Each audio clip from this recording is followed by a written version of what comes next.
Il est 18h, 18h08, il est 18h. On va commencer le conseil municipal du 18 février. Je vais vous donner les procurations. Madame Bensi à Madame Wagner, Madame Baquet à Madame Nobile, Monsieur Nobile, Didier Nobile, Lise Balzer à Aude Mulman, Sylvie Fidero à Xavier Pelletier, Anita Quebreux à Clotilde Automoreau et Madame Rosine Ferrante à Madame Josiane Gallou. J'en ai pas d'autres. Non, je peux considérer que c'est terminé. Bien, on va commencer par la désignation du secrétaire de séance. Je vous propose toujours l'agenda, donc Jonathan Delvaux, si vous en êtes d'accord, pour être secrétaire de séance. Il est désigné dessus. Point numéro 1, approbation du procès verbal de la réunion du conseil municipal du 17 décembre. Des remarques? Aucune. Je vais au voix. Qui s'abstient? Qui est contre? Donc tout est adopté à l'unanimité et je vous en remercie. Le point numéro 2, communication des décisions du maire. Il y en a 16. Donc je décide de signer des avenants au baux de location du parking selon les modifications suivantes. Alors je vous fais grâce de toute la liste que vous avez sous les yeux avec les références initiales. Décision 53-2020. Décide de signer l'avenant numéro 1 à la convention d'occupation précaire et révocable de l'AJ 6 à Villers-les-Nancy relatif à la location des biens communaux situés rue du Petit Moulin à Romba dans les conditions suivantes. La prorogation de la location de moins du 1er janvier 2021 au 28 février 2021, le loyer mensuel 350 € et les autres clauses du bail initial restent à changer. Décision numéro 54-2020. Décide de signer des accords cadres à bord de commande pour la réalisation de l'entretien et de la maintenance des ascenseurs et des monts de charge de la commune de Romba avec la société A2A Alternative Ascenseur 6 à Peltre selon les modalités suivantes. Durée 1 an à partir du 1er janvier 2021. L'accord cadre sera reconduit tacitement 3 fois, soit jusqu'au 31 décembre 2024, sauf dénonciation contraire. Montant maximum annuel 10 000 € hors taxe. Décide de signer tous les actes modificatifs en rapport avec l'accord cadre à bord de commande. Décision numéro 55. Décide de signer les accords cadres à bord de commande pour les travaux et entretien de la voirie communale avec le groupement Strades TP, si à haut concours, selon les modalités suivantes, durée 1 an à partir du 1er janvier 2021. L'accord cadre sera reconduit tacitement 3 fois, soit jusqu'au 31 décembre 2024, sauf dénonciation contraire. Montant maximum annuel de 120 000 € hors taxe. Décide de signer tous les actes modificatifs en rapport avec l'accord cadre à bord de commande. Décision numéro 56-2020. Décide de signer l'avenant numéro 2 du bail professionnel avec le docteur Debras relatif à la location d'un local situé 3 rue Massenet à Romba dans les conditions suivantes. L'ajout d'un cabinet médical privatif, l'augmentation du loyer 810 € et du forfait des charges 780 €. Les autres clauses du bail initial restent à changer. Décision numéro 57-2020. Décide de signer un contrat de maintenance des logiciels pour le service état civil avec la société Longitude Solutions installée à Mulhouse. Date d'effet 1er janvier 2021, tarif annuel. Siècle. Gestion de l'état civil, 505 € hors taxe. Siècle Image, gestion des actes d'état civil numérisés, 170 €. Éternité, gestion de cimetière, 504 € hors taxe. Éternité, carte plus, cartographie de cimetière, 235 € hors taxe. Avenir, gestion du recensement militaire, 420 € hors taxe. Durée jusqu'au 31 décembre 2021, renouvelable ensuite 2 fois par tacite reconduction jusqu'au 31 décembre 2023. Montant forfaitaire annuel 1834 € hors taxe, réalisable annuellement à la date de renouvellement selon l'indice Syntec. Décision numéro 58-20. Décide de signer un contrat d'assurance voyage loisirs pour assurer les vélos électriques dédiés aux ASVP avec la société Groupama Grand Est installée à Dijon selon les modalités suivantes. Date d'effet 4 décembre 2020. Durée terme renouvelable annuelle à partir du 1er janvier. Coût annuel 44 € TTC par an. Décision numéro 59 2020. Décide de fixer les tarifs ci-après pour l'année 2020. Alors vous les avez tous par mois et le montant. Et la décision 60, c'est exactement les tarifs du cimetière, donc durée et le tarif n'ont pas changé. Décision numéro 61, décide de fixer les tarifs de location de salles pour l'année 2021 selon les détails récapitulés dans le tableau dessous. Alors vous avez le centre Burgère, l'Agora, l'espace culturel. Vous avez à la fois pour les gens d'en bas, les personnes physiques extérieures en bas et toutes les entreprises. Vous avez réunion ou préparation de la salle la veille, location pour une demi-journée, location pour une journée, gradin, régie scénique, forfait nettoyage et la caution.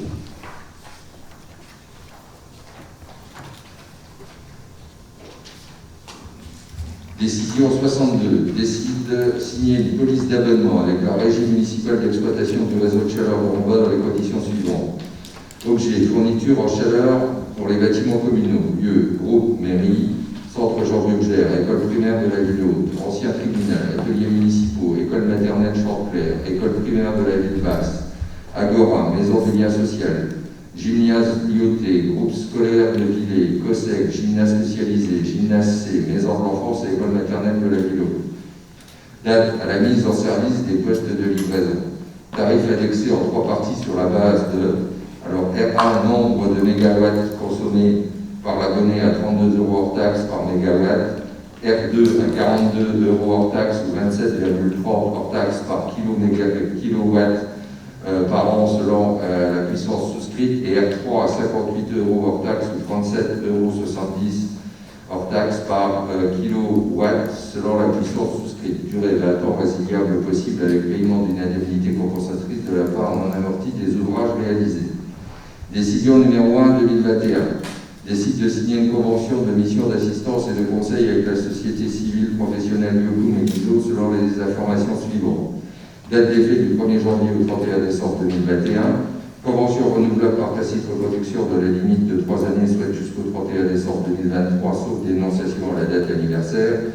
Honoraire 6 000 € hors taxe, soit 7 200 € TTC pour l'année 2021, correspondant à un crédit de consultation de 50 heures sur l'année.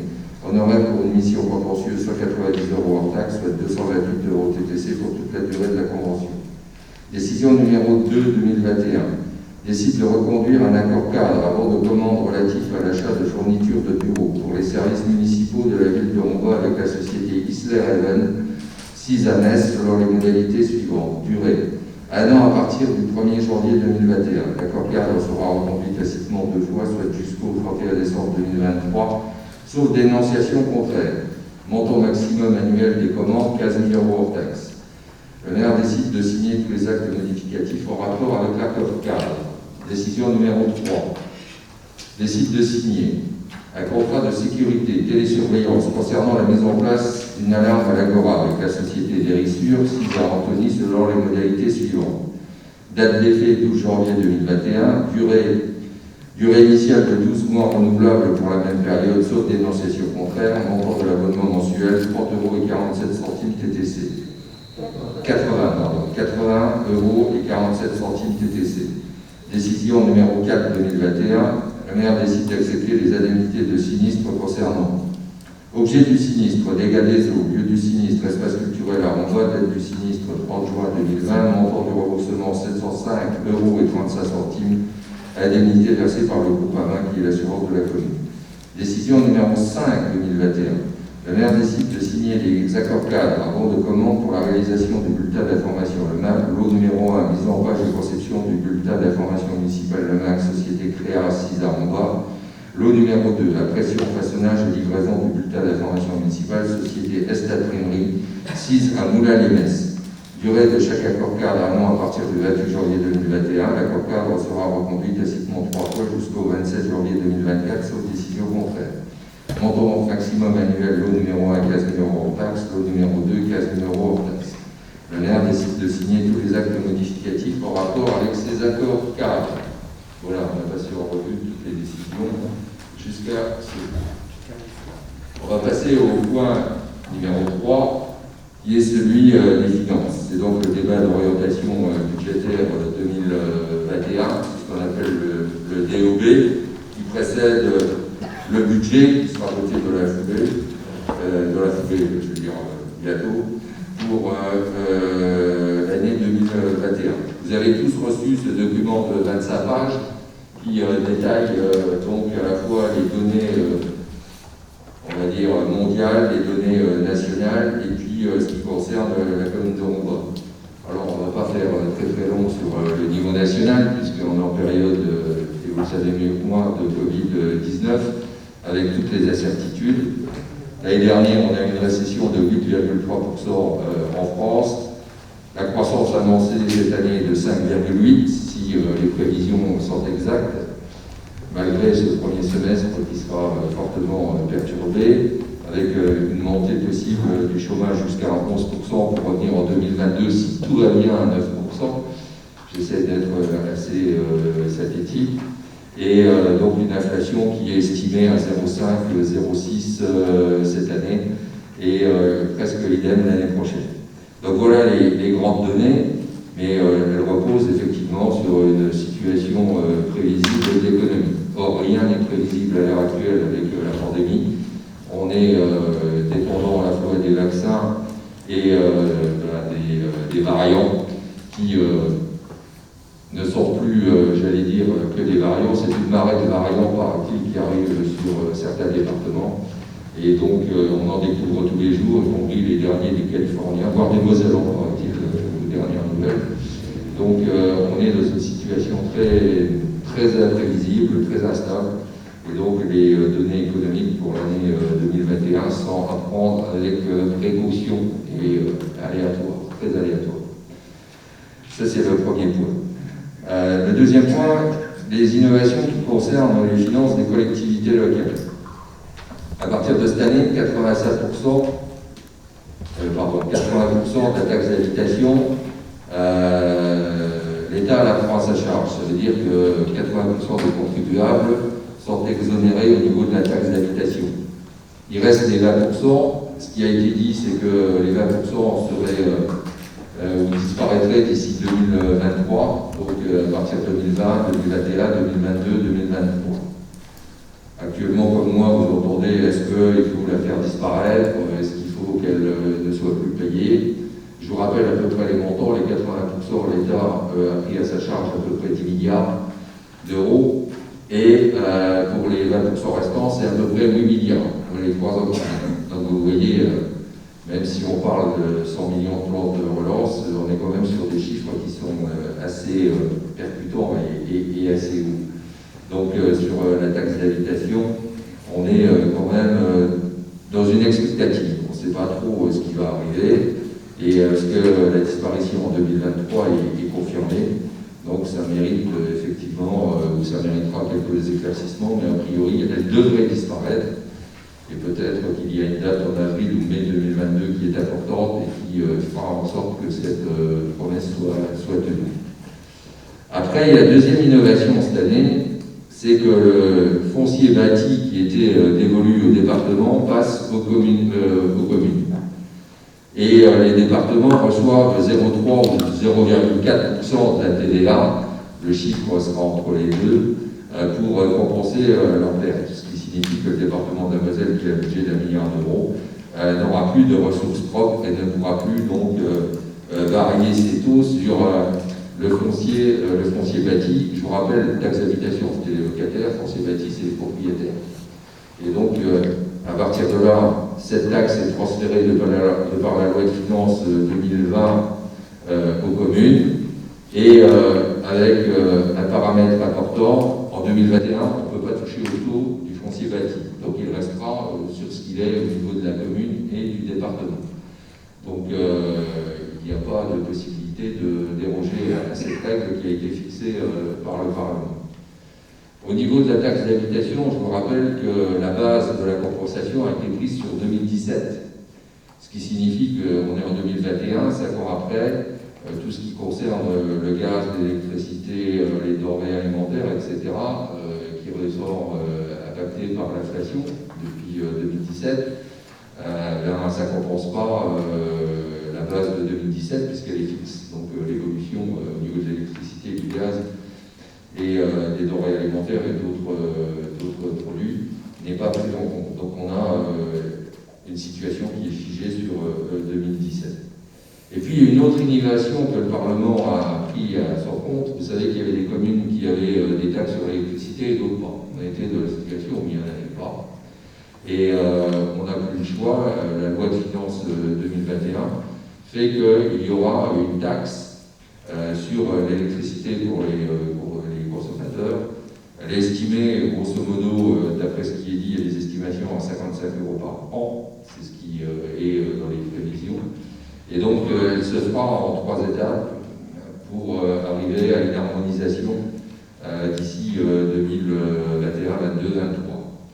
Je vous rappelle que certaines communes avaient mis, c'était 8,5%, entre 0 et 8,5%. D'autres communes avaient mis 4, 5, 6%. Donc là, il y aura un taux unique qui arrivera à destination 2023, qu'on le veuille ou non.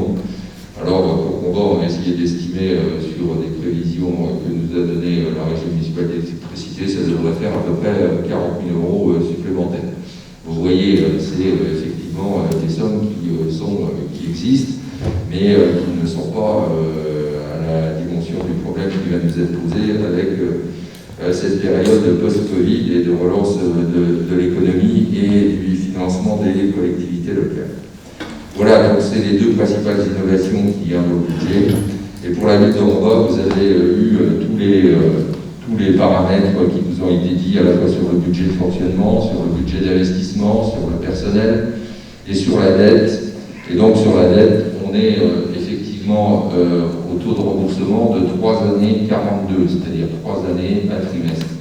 Je vous rappelle qu'en dessous de 6 ans, c'est une zone verte, de 6 à 12 ans à peu près, c'est la zone orange, et à plus de 12, voire 13-14 ans, c'est la zone rouge. Donc effectivement, nous sommes à un taux qui est à peu près de 5% sur notre budget, et qui est absorbable dans la mesure où la dette par habitant, et si les chiffres sont exacts et ils doivent l'être, on est à peu près à 533 € par habitant à Romba, alors que la moyenne nationale, elle est de 860 €.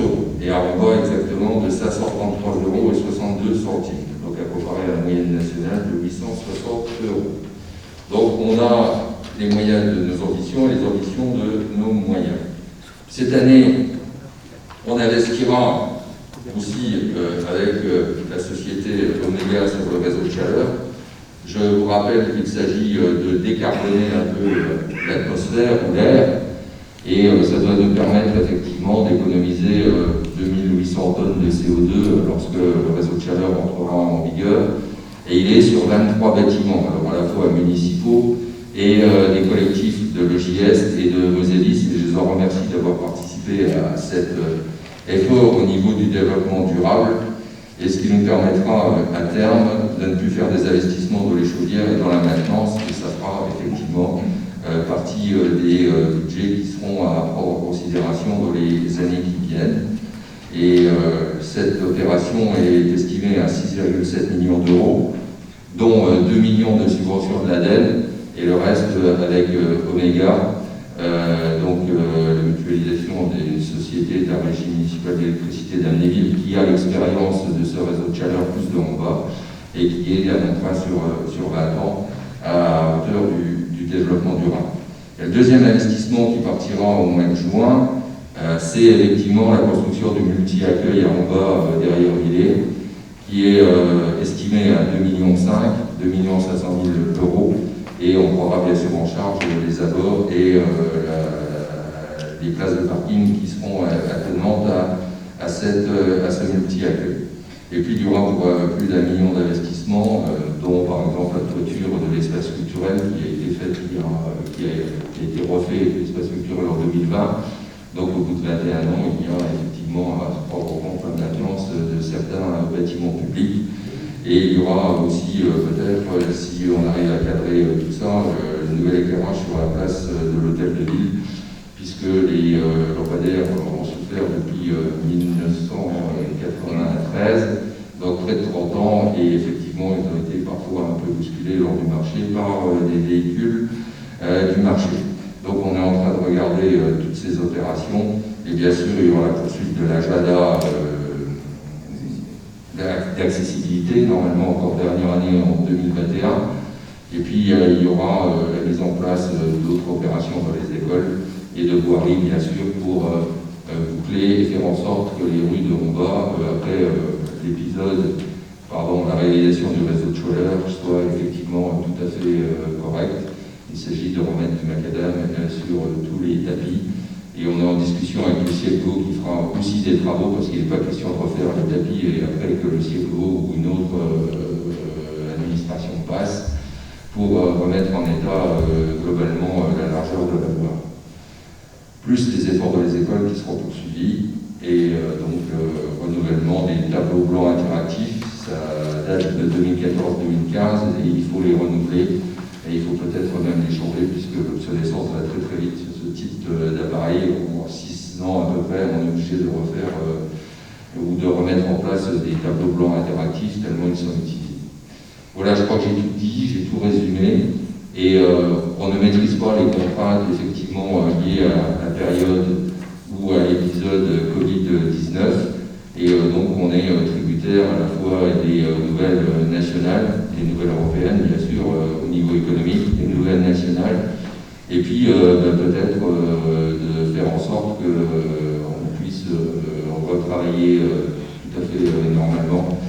Et là, c'est la campagne de vaccination qui déterminera ce retour, entre guillemets, je dis bien entre guillemets, à une période plus ou moins normale.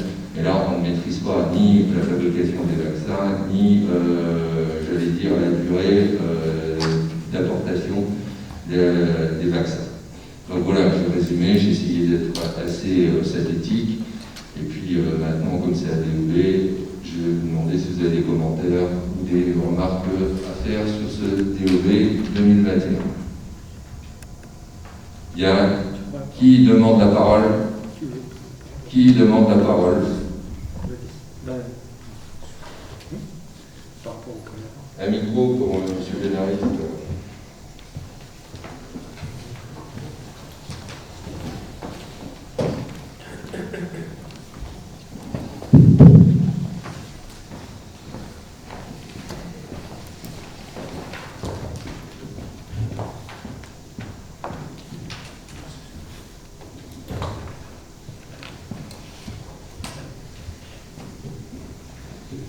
C'est bon ça. Je vous en prie, allez-y. Je prends la parole. Ça ne marche pas. Il y a un bouton, il faut l'appuyer, il est rouge. Ah, c'est bon. Allô? Oui, c'est il est comme ça. Okay, moi, je prends la parole au sujet. Donc, il y a de plus en plus de caméras dans la ville de Romba. Et récemment, le 7 février, dans la rue Victor Hugo, il y a eu un accident assez grave. Donc là, j'ai des photos. Donc, des voitures qui roulent très très vite dans la ville. Donc, je voudrais savoir ce que vous comptez faire. Bien. Une vitesse excessive. J'attendais un débat sur le DOB, mais pas sur ce tronçon de la rue Victor Hugo. On est en train de regarder, effectivement, il y a 66 caméras, que certains ne voulaient pas, mais que j'assume la responsabilité de ces caméras. Et c'est une rue qui est, comme d'autres, assez difficile, parce qu'effectivement, il y a des problèmes de stationnement. Et j'avoue qu'on essaie de travailler dessus, et c'est pas aussi simple, parce que si on la met dans un sens, ça veut dire que d'autres rues devront être mises dans l'autre sens. Et on ne peut pas mettre à sens unique toutes les rues d'en bas. Donc Charles Lesser et la police municipale étudient ces aléas liés au stationnement et au nombre de voitures grandissantes qui stationnent dans les rues. Et j'avoue que c'est très difficile parfois à résoudre vu le nombre de voitures par foyer qui a fortement augmenté, puisque dans certains foyers, il y a 3 ou 4 voitures et ça pose d'énormes problèmes. Donc on est effectivement sur des choix à faire. Est-ce qu'il faut mettre des ralentisseurs? Il ne faut pas les mettre avant un tournant parce qu'il y a des décrets de ralentisseurs du mai 1994, complétés par une circulaire de 1995. Donc il y a toutes des normes à respecter et Charles Lesser et la police municipale regardent de près ce dossier. Mais j'avoue que c'est un dossier qui ne se pose pas que dans la rue Victor Hugo. Il se pose dans une rue que je connais bien, qui s'appelle la rue Émile Zola aussi. Je je connais. Non, mais, moi, j'ai pensé au. Vous savez, comme dans la cité Saint-Robert à Montréal, ils ont mis des bacs à fer en béton de chaque côté de la rue. Je pensais à une idée comme ça. Ouais, ben moi, je suis pas sûr que c'est parce qu'elle est vraiment traversante qu'on puisse mettre des bacs à fleurs de ce type-là. Et je suis pas sûr qu'on puisse reproduire, si on le met dans la rue Victor Hugo, pourquoi pas la rue Émile Zola, pourquoi pas la rue Voltaire. Donc chacun demandera d'avoir une particularité. J'avoue que c'est des problèmes aussi de comportement des automobilistes et de civisme au volant. Et c'est très difficile parfois à résoudre au niveau de la pédagogie, parce que respecter un 30 à l'heure ou un 50 à l'heure, c'est pas forcément dans leurs ADN. Et pourtant, ça devrait. Mais je reconnais que ces problèmes de stationnement et de vitesse sont des problèmes à résoudre, mais dans toutes les villes, je vous rassure, tous mes collègues ont les mêmes problèmes. Et je comprends que ça vous interpelle, vous habitez la rue Victor Hugo, mais j'ai cité une autre rue que je connais bien, et même qui pourrait être celle de la rue Voltaire, puisque c'est deux tronçons qui sont rectilignes, et bien rectilignes.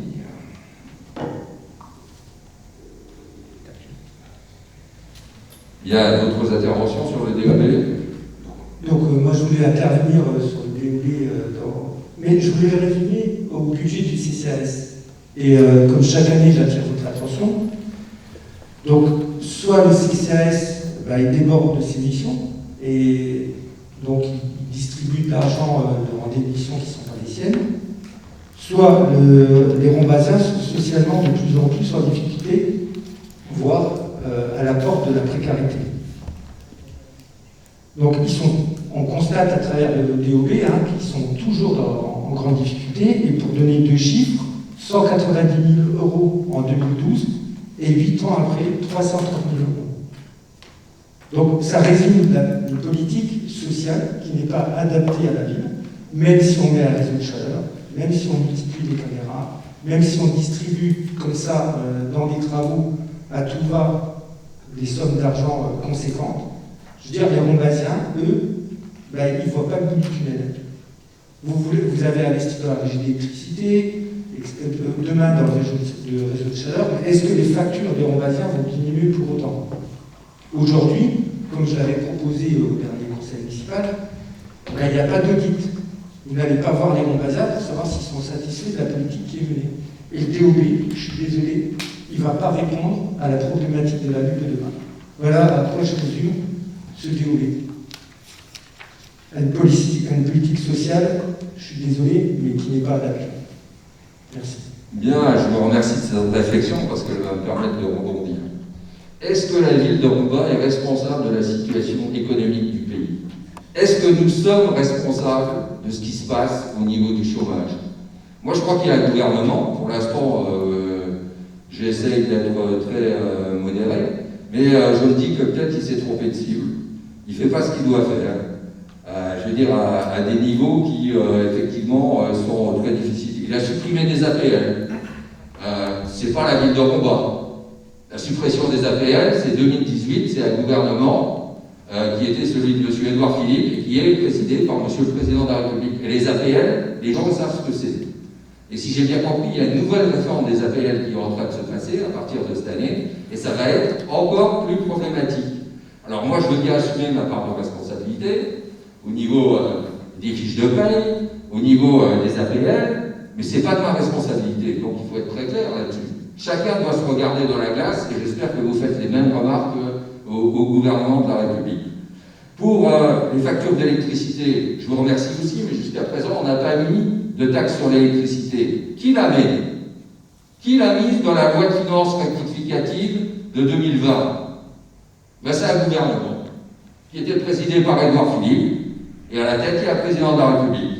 Donc c'est pas nous qui avons mis cette taxe qui va effectivement être sur le dos des consommateurs d'électricité.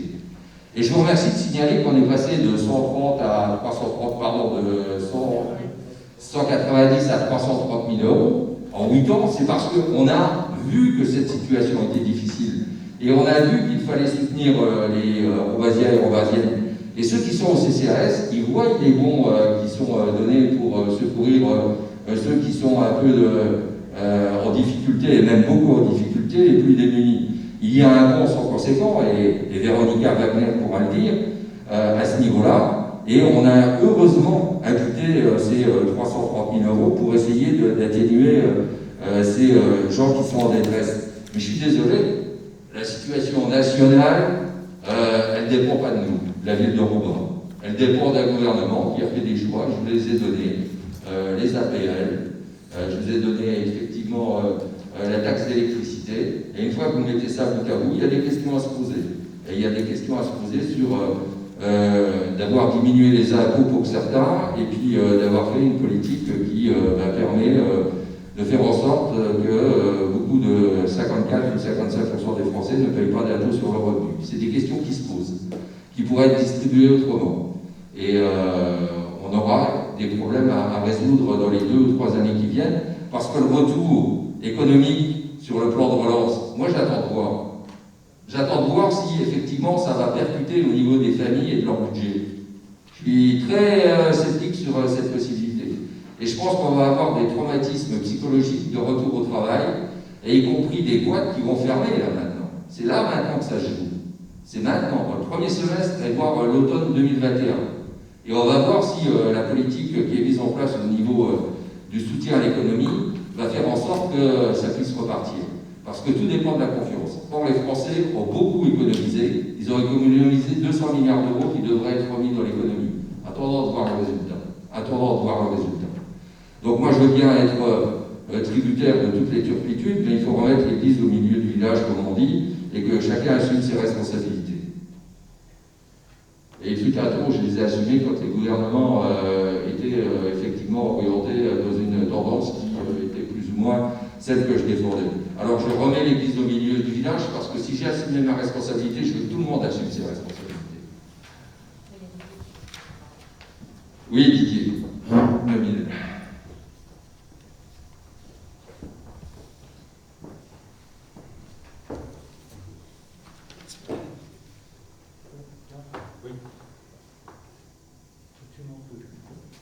Oui, ça y est, ça marche.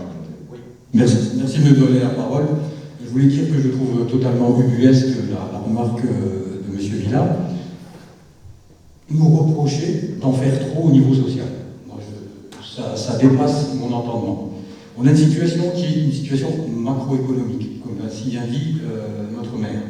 On est là pour faire du curatif par rapport à une situation macroéconomique qui est détériorée. Qui plus est, la pandémie vient aggraver cette situation qui n'était pas forcément très bonne au niveau macroéconomique, et on vient nous reprocher, nous, de venir en soutien de nos administrés en multipliant par 2 le budget en 8 ans. Alors ça, je trouve ça assez exceptionnel. Moi, je sors d'un conseil d'école pour Rongois, et on a salué les efforts que l'on fait pour les écoles. Et puis, on m'a appris aussi une nouvelle, c'est qu'on a mis un ENT en place, qui est gratuit pendant 3 ans, et qui va coûter 1,90 € pour chaque élève. On a à peu près 825 élèves à Rongois, et j'ai posé la question, qui va payer? Bien entendu, les conseilleurs ne sont pas les payeurs, c'est le département qui imposera cet ENT, mais probablement que c'est nous qui devrons le payer. Et moi, je crois que les efforts qu'on fait au niveau de la scolarité, au niveau social, j'en suis fier. Ça, c'est la première chose. Vous parliez tout à l'heure du réseau de chaleur. Moi, je trouve que dans ce réseau de chaleur, il y a un triple effet d'aubaine. D'abord, parce que nos chaudières, elles sont vieillissantes. Et on aurait pu les remplacer sur notre budget.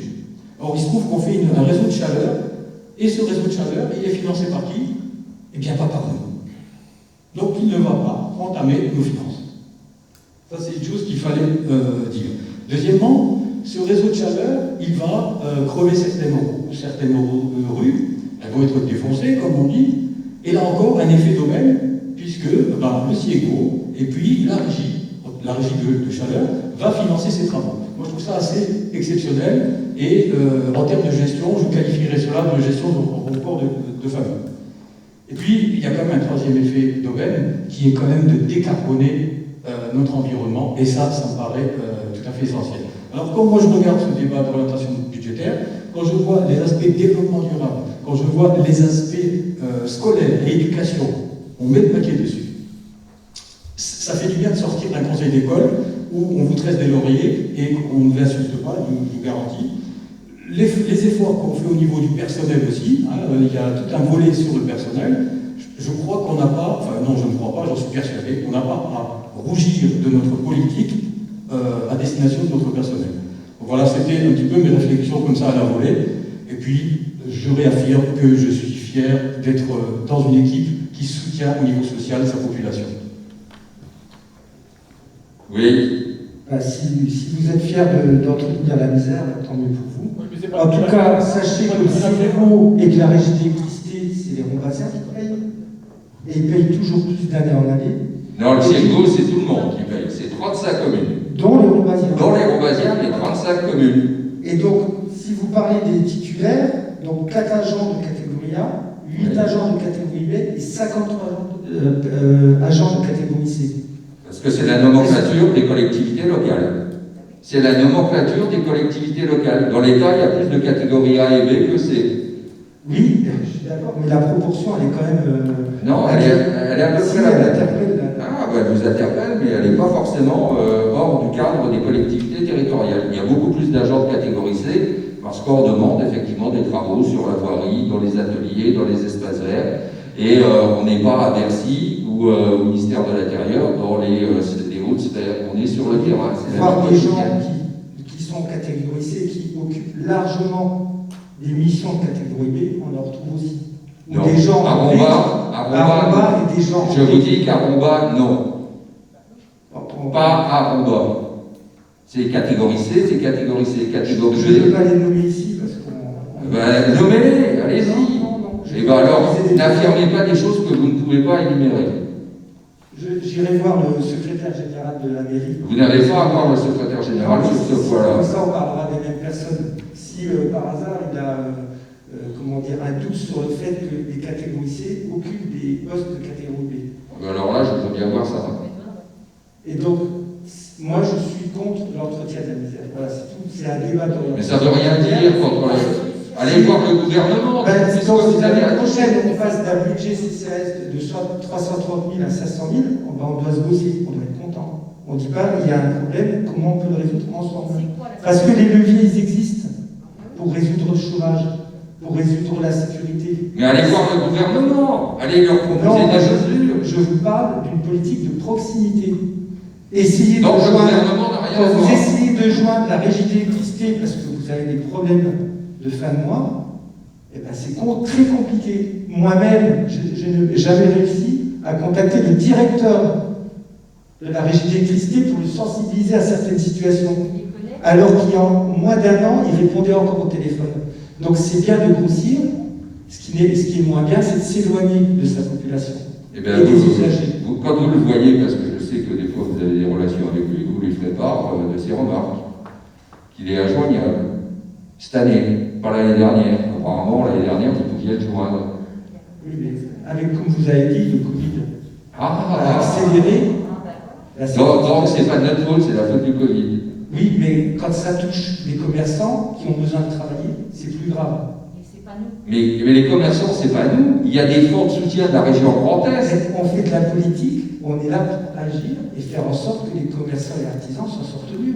Eh ben, c'est C'est ce quand qu'on même fait. eux les premiers créateurs d'emploi. C'est ce qu'on fait, c'est qu'on commande à Romba, on reste sur Romba, et à partir de là, et Didier Neuville pourra me le dire parce qu'il est notre représentant au niveau de la région Grand Est, on attend plus pour investir dans le fonds de résistance, parce qu'on n'a pas encore notre périmètre financier qui est atteint, il reste des sommes sur la communauté de communes.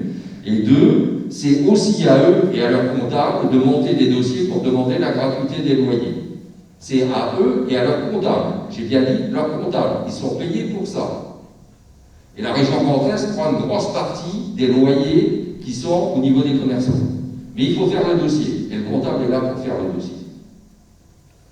Donc moi je veux bien être responsable de tout, mais allez voir les comptables quand même. Hein. Moi je voulais juste pour répondre à M. Villa, pour dire que la misère, c'est pas nous qui la créons. Ça c'est très important. Et j'avoue que ça, c'est fort le marre de café. Hein. Et deuxièmement, on ne peut pas laisser dire qu'on ne fait rien pour nos artisans et commerçants. Moi, je prends sur mon temps pour aller défendre des dossiers, mais encore faut-il qu'ils les instruisent. Parfois, on est obligé d'aller les prendre par la main. Je suis même allé frapper chez des gens en disant « faites cette aide ». Pour les loyers, par exemple, personne n'a fait ses demandes pour la gratuité des loyers. Le click and collect, c'est pareil. Je veux dire, au bout d'un moment, on est quand même face à des chefs d'entreprise, ce sont des gens qui, sur le papier, sont des preneurs de risques et des innovateurs, on ne les voit pas beaucoup. Et il y a un ministre qui disait un jour l'État ne peut pas tout. Moi, j'ai envie de dire, la mairie ne peut pas tout. Moi, je dis, allez voir les comptables des commerçants, ils montent un dossier et la région Grand Est est là pour les loyers. Je peux vous le dire, puisque c'est eux qui nous envoient chaque fois des circulaires en disant que les commerçants et les artisans montent des dossiers. Ils ont créé un fonds qui s'appelle le fonds de soutien au loyer. Mais il faut monter le dossier, c'est tout. Et quand on y va et on leur dit il faut monter les dossiers, là c'est problématique. Mais il y en a d'autres qui le font très bien, hein, ils ont droit à ces aides. Alors, juste un chiffre, après une année de fonctionnement pour Les fonds de résistance, on n'a distribué que 50% de l'enveloppe. 50%, et je peux vous dire qu'on est extrêmement clément sur l'accord ça peut aller jusqu'à 30 000 euros de prêt à taux zéro, avec un différé de remboursement de 2 ans et un remboursement par 4 semestrialités. Je veux dire, au bout d'un an, 50% de l'enveloppe qui n'a pas été consommée. Alors, je vous laisse réfléchir là-dessus. Bien, on est bien loin des DOB, mais c'est une réalité. Et c'est dommage pour effectivement le fonds de résistance qui est là, puisqu'on l'a alimenté, nous aussi, avec des deniers de la communauté de communes. Bien, d'autres remarques? Si on n'a pas d'autres, vous me donnez acte d'avoir fait ce débat. C'est le principe du DOB qui doit être présenté selon les dispositions de l'article L 2312 de 1 à 3 du Code général des collectivités territoriales et du décret 2016-841 du 24 juin 2016 relatif au contenu ainsi qu'aux modalités de publication et de la transmission des rapports d'orientation budgétaire. Je vous ai donné l'intitulé exact au niveau juridique. Bien, vous donnez acte et je vous en remercie. Point numéro 4, remise gracieuse pour les entreprises en difficulté. Nous, on fait notre boulot, mais c'est des bâtiments qui nous appartiennent et c'est pas les bâtiments des privés. Afin d'aider les entreprises particulièrement touchées par les conséquences économiques, financières et sociales de la propagation de l'épidémie de Covid-19 et des mesures prises par le gouvernement pour limiter cette propagation. En tenant compte des recommandations du ministre de l'Économie et des Finances, M. Bruno Le Maire, et du décret numéro 2021-99 du 30 janvier 2021, prescrivant les mesures générales nécessaires pour faire face à l'épidémie du Covid-19 dans le cadre de l'état d'urgence sanitaire. Les restaurants et gérants de bars vont devoir patienter pour une durée indéterminée. La perspective d'une réouverture en janvier n'est pas réaliste et reportée à minima jusqu'à mi-février, a déclaré le Premier ministre. Les bars et les restaurants risquent donc de rester fermés plus longtemps. Certains parlent du 6 avril, d'autres du 2 juin. Donc vous voyez qu'on est dans l'expectative la plus totale et l'incertitude la plus floue. Il est donc proposé au Conseil municipal d'autoriser une remise gracieuse des loyers et des charges pour les mois de février, mars, avril et mai 2021, période pendant lesquelles les établissements suivants sont fermés par mesure d'urgence sanitaire. Le restaurant de la ferme à l'assiette et Françoise Belloni, gérante de la buvette du Fond Saint-Martin. Le montant du loyer des charges à annuler pour le restaurant de la ferme à l'assiette est de 1 880 € par mois, soit un total de 7 524 €. Le montant du loyer et des charges à annuler pour Madame Françoise Belloni, gérante de la buvette du Fond Saint-Martin, est de 22,20 € par mois, soit un total de 88,80 €. Si les mesures exceptionnelles de fermeture des restaurants et bars sont levées avant la fin du mois de mai, la remise gracieuse sera calculée au prorata du temps de fermeture, ce qui est logique.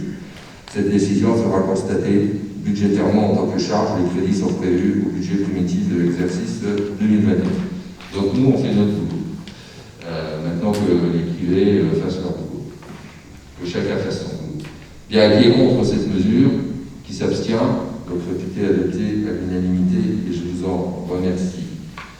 Le rapport numéro 5 que vous avez reçu, c'est le rapport d'activité du syndicat mixte interdépartemental de la Fourrière du Jolibois. Alors c'est le rapport d'activité 2019 qu'on a reçu il y a 15 jours, c'est pas le rapport 2020. Vous l'avez tous lu, vous avez vu que ça concerne 320 000 habitants, en fonction des communes qui sont représentées. et qu'il y a un excédent de 146 000, quasiment 147 000 euros pour l'exercice 2019. Je vous encourage à le lire et vous me donnez acte de vous l'avoir bien sûr transmis ce rapport d'activité 2019 du CIVU Fourrière du Jolibois. Merci de m'avoir donné acte. Désignation d'un représentant à l'Assemblée Générale pour destination à Amnéville. Donc il y a eu visiblement une ambiguïté. On avait mis à la fois Assemblée, nous on avait compris que c'était à la fois Conseil d'administration et Assemblée Générale, et la société, la Sodevan, qui est le maître d'ouvrage pour la SPL destination Amnéville, nous dit qu'il faut le mettre clairement, c'est-à-dire on met Conseil d'administration, M. Didier Neuville, Assemblée Générale, M. Didier Neuville, pour éviter toute ambiguïté juridique. C'est eux qui nous l'ont demandé.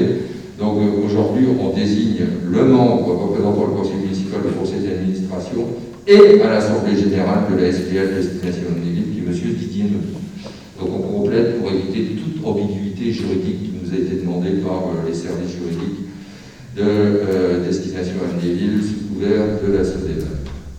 Bien, qui est contre, qui s'abstient, donc réputé adopté à l'unanimité, je vous en remercie.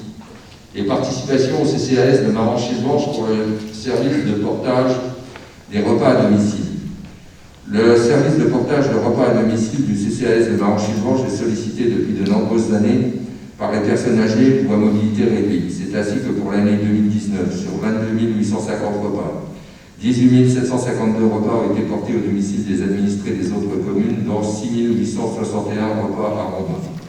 Pour 2020, sur 24 925 repas, 20 658 repas ont été portés au domicile des administrés des autres communes, dont 6 431 repas à Rambin.